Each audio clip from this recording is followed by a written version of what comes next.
Hola, muy buenos días y muchísimas gracias por asistir a esta rueda de prensa en la que vamos a exponer nuestro posicionamiento acerca de la reciente noticia en la que concierne al cierre de centros públicos en la que se ven afectadas muchas familias y sobre todo, como luego explicaremos, también se ve afectado el sistema público de educación. Ya es oficial, el pasado martes ya salió en el Diario Oficial de Galicia la noticia de que se cierran centros por parte de la Consellería de Educación, en particular son 4 los centros afectados, en lo que creemos que es un clarísimo ataque premeditado al sistema público de enseñanza, al sistema público de educación. Esta decisión se toma, siempre se toma todos los años, siempre se anuncian cierres de centros, pero este año ha sido especialmente doloroso porque ha sido justo en los últimos días de clase, por no decir el último día, a última hora, se comunicó esta noticia a los centros sin una decisión en que se tomó sin apenas diálogo, sin dialogar con nadie, en la que se ven afectadas tanto familias, se ven afectados profesores, se ha afectado todos los sectores relacionados con los centros y en la que no ha habido un margen muy claro para movilizaciones ni diálogo. A pesar de eso, el pasado jueves recordamos que hubo una masiva manifestación en defensa de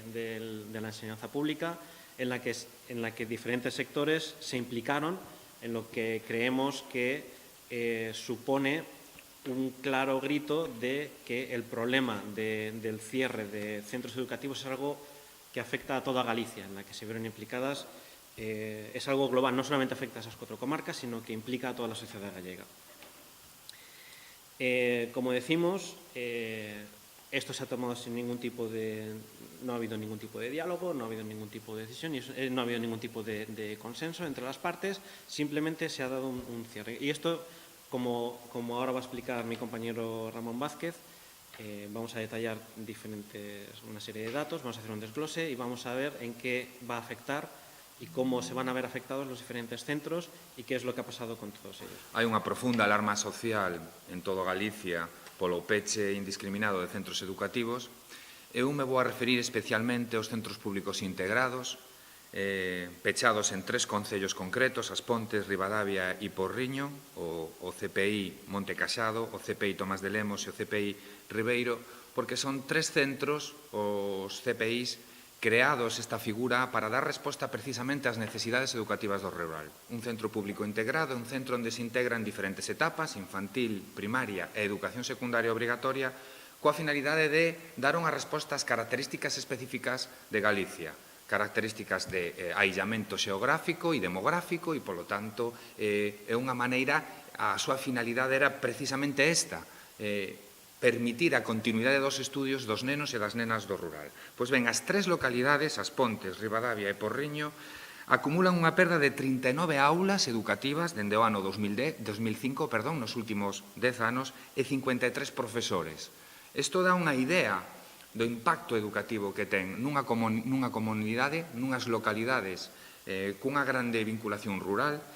e é ao mesmo tempo unha radiografía do que está a acontecer en toda Galicia. Indo por concello, As Pontes acumula 15 aulas desaparecidas e 17 prazas de profesorado suprimidas. No concello de Ribadavia, 10 aulas suprimidas e 23 profesores e profesoras suprimidas. No concello de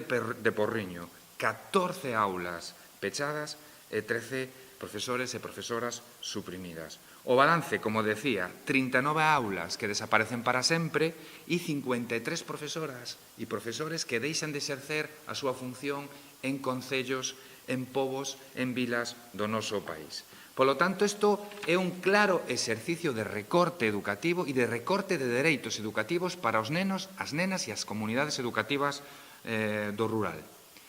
Para darnos conta da dimensión desta reconversión educativa, e non ten outro nombre, temos que decatarnos de que unha cuarta parte dos centros públicos integrados, dos CPIs, pecharon dende o ano 2005, nos últimos 10 anos, pasando de 89, que eran os existentes nese curso 2005-2006, aos 65 que pasarán a existir despois do peche destos 3 CPIs.